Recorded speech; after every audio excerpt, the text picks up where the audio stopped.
안녕하세요. 양심중고차 이진영입니다. 자, 오늘은 내 차 팔 때 중고차 딜러한테 계약금을 받은 부분 때문에 굉장히 좀 난감한 상황에 처해 있는 분들이 굉장히 많습니다. 그리고 그걸 악용하는 그런 부분들도 사례들도 분명히 있고요. 그래서 제가 그 부분을 좀 다시 한번 좀 짚고 넘어가 드릴게요.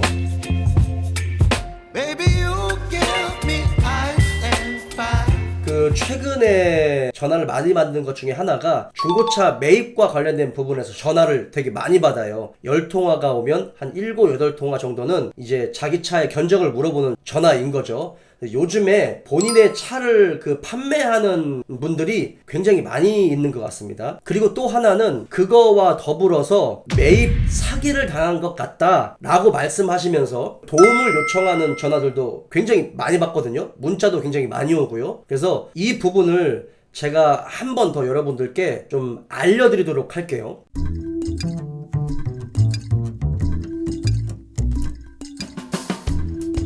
먼저 계약금과 관련된 부분에서 요즘에 내 차를 팔 때 우리가 인터넷 사이트에 보통 많이 올려놓잖아요. 그럼 이제 그 부분에서 딜러들끼리 서로 경쟁을 해서 경매를 하는 그런 형식의 사이트에서 좀 높은 가격에 딜러에게 차를 주는 경향이 많잖아요. 그죠? 그 부분에서 상담을 할 때 계약금을 건다라고 하면서 계좌번호를 요구하는 그런 경우가 있습니다. 근데 잘 모르시는 분들은 실제로 이 계좌번호를 알려주시는 분들이 굉장히 많은 것 같아요. 그리고 나서 뭔가 좀 찜찜하다, 이상하다라는 걸 느끼고 유튜브나 여러 매체를 통해서 보다가 제 영상이나 뭐 다른 영상을 보신 분들이 그때 이제 아차 싶어가지고 연락이 오는 경우가 굉장히 많아요. 결론부터 여러분들께 좀 말씀을 드리자면 상담을 하는 가운데서 딜러가 계약금 이야기를 한다 또는 계좌번호를 알려달라고 하면 그냥 전화를 끊으세요. 아예 그냥 피하시는 게 가장 좋습니다. 일예로 저 같은 경우도 매입을 하러 갈 때 물론 욕심이 나는 차가 있거든요. 그럼에도 불구하고 계약금을 걸지 않아요. 근데 이제 이런 계약금과 관련된 부분에서 일부 악용하는 딜러들이 있잖아요. 그거를 악용을 하는 딜러들은 여러분이 더 잘 알고 있는 서울, 경기, 지방 일부 중고차 딜러로 악명 높은 그 지역에 있는 딜러들이에요.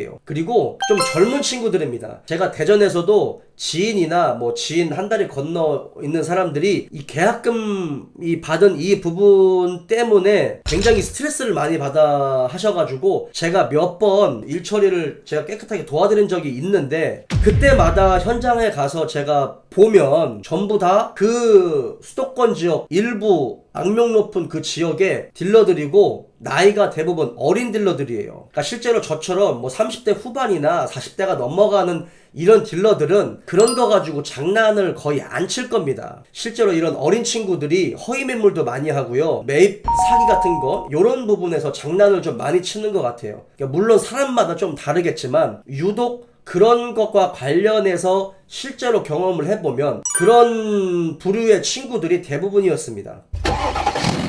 그러니까 정상적인 건 계약금을 걸지 않고 현장에 가서 자동차를 이렇게 보고 잔금을 지불한다든지 아니면 뭐 좀 감가를 한다든지 뭐 요런 식이 되면 좋겠지만 그걸 악용하는 딜러들은 뭐 10만원, 20만원 계약금을 거는 게 아니고 최소 뭐 50만원, 70만원, 뭐 100만원 요런 식으로 그러니까 뒤에 위약금을 받을 금액까지 계산을 해서 계약금을 걸어버리는 거죠. 그러니까 실제로 뭐 한 5만원, 10만원 요런 식으로 계약금을 건다라는 건 그 2배 물어내 봤자 그리 큰 돈이 아니기 때문에 크게 걱정하실 필요는 없을 것 같아요. 그런데 이제 계약금의 금액이 높아지면 아무래도 이 위약금을 물어내는 그런 부분에서 금액이 더 커지잖아요. 그리고 계약금을 걸면서 녹취를 한다라고 하면 사실 요건 빼박이에요, 여러분. 이게 계약금이라는 것 자체가 사실은 법적으로도 구속력이 있는 거잖아요. 거기에 더불어서 녹취까지 한다 라고 하는 건 이거는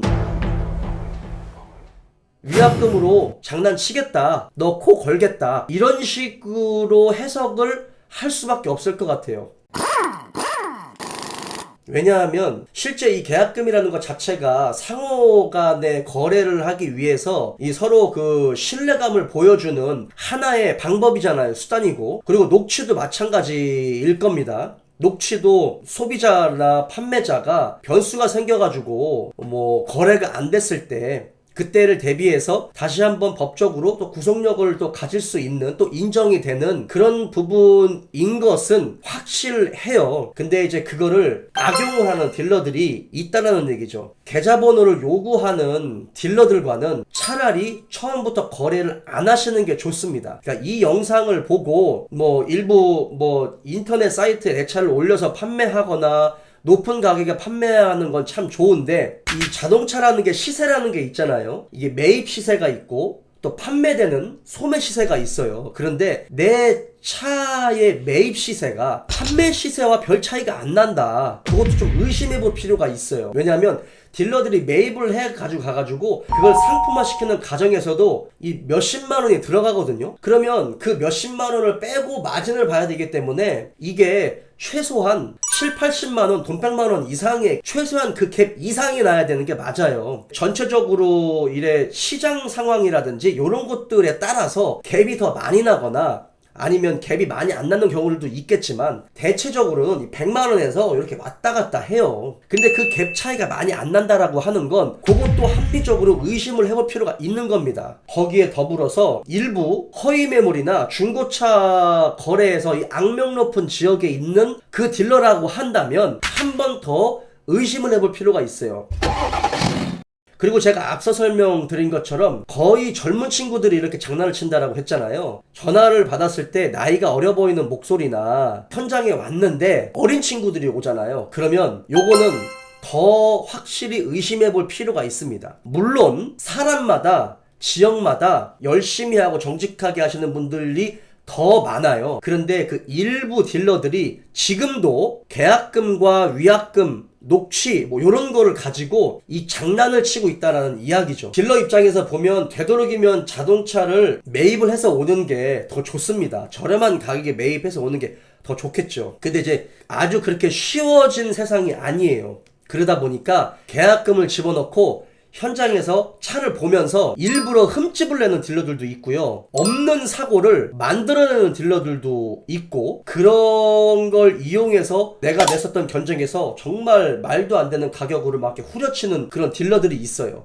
그러니까 그럴 때 내가 계약금을 받았다면 조금 더 불리한 입장에 놓여 있는 건 사실입니다. 거기에 더불어서 녹취 기록까지 있다라고 하면 딜러가 압박을 할 수 있는 카드가 더 많이 있겠죠. 그러니까 사실은 이 부분도 분명히 해결할 수 있는 방법이 있습니다, 여러분. 그러니까 저도 해결을 좀 많이 해봤고, 만약에 그런 부분에서 합리적이지 않다라고 생각을 해서 고통을 좀 겪고 있다라고 하면 저한테 전화를 주시면 제가 뭐 어느 정도 방법을 좀 알려드릴 수는 있어요. 그렇게 어려운 방법은 또 아니니까 기본적으로 그냥 계좌번호 자체를 알려주지 않으시는 게 가장 좋은 방법입니다. 그리고 돈을 받았다라고 하면 크게 어렵지 않은 방법에서 해결할 수 있는 방법들이 일부 있어요. 그거는 제가 알려드리겠습니다. 자, 다시 한번 정리할게요.